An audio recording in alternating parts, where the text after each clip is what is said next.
Hey, I'm Callie Lewis. You're watching Geek Brief TV. This is Brief 44. Man, there's so much going on in tech right now, it makes me want to pull out my old Wazoo reference. Okay, let's get started with some place shifting news. I'm getting more and more interested in owning a Slingbox. Some of you who have one tell me they're great. My big holdup has been the missing SlingPlayer for Mac and lack of wireless connectivity to my router. Today, Slingbox announced a SlingPlayer for Mac that's coming soon to a selected group of beta testers. Neil signed us up for beta this morning. I'll let you know what they say. If you don't know about Slingbox, it's a device you connect to your cable, satellite, or DVR box into your router in order to stream programming to any computer on the internet anywhere in your home or anywhere in the world. What we want, where we want it, when we want it. Over the past year, there's been a lot of talk about a web-based Google OS. Matt told us about some students at MIT who decided not to wait. They built their own web-based OS called YouOS. The operating system is still in the who cares what it looks like early stage. They call it the unstable hippo build, but it works well enough for you to set up an account, log in, and start playing around. The team behind YouOS is hoping some JavaScript developers will get involved and develop new applications for it. The only scripting language supported is JavaScript. Hey, I learned JavaScript once.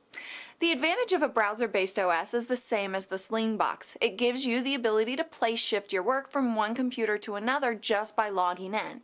Google started as a student project, so who knows where this will lead. Rocketboom has a new host, or at least an interim host. She's called Joanne Colan. That rhymes. And she's delightful. Joanne is a former MTV Europe VJ. They're calling it Rocketboom 2.0, and the first episode was charmingly self-deprecating and lots of fun to watch. The link to Amanda Congdon's blog was an especially nice touch. You go, Andrew. You see, that's why girls should date geeky guys, because if Andrew was a jerk, he never would have linked to her blog. Is anyone going to be watching the new Stephen King miniseries on TNT? There are 2 episodes a week for the next 4 weeks based on King's book of short stories, Nightmares and Dreamscapes. I love Stephen King miniseries, so... Whoa. Mark what? says slow down. What? Slow down. Sorry, Mark Lowry. I'm slowing it down. You're going to be in Second Life. I'm going to be in Second Life. After it ends, thank you to CC Chapman of Accident Hash and Managing the Gray for lending us his space tonight. If you already have a Second Life account, you can go to secondlifeoffice.com and teleport to the right spot. My name in life, Second Life, regrettably, is GB Keen. Is it possible to change that? Anybody who doesn't know what Second Life is probably freaking out a little bit right now.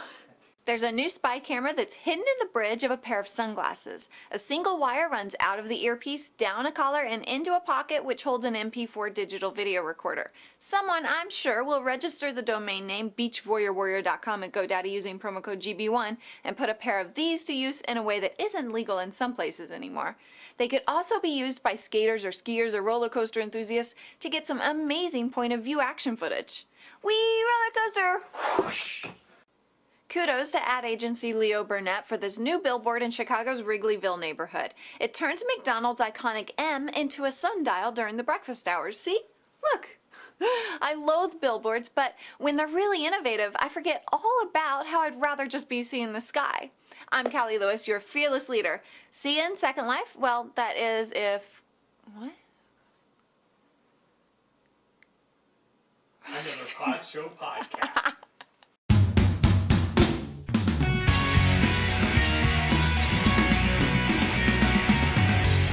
That doesn't make any sense.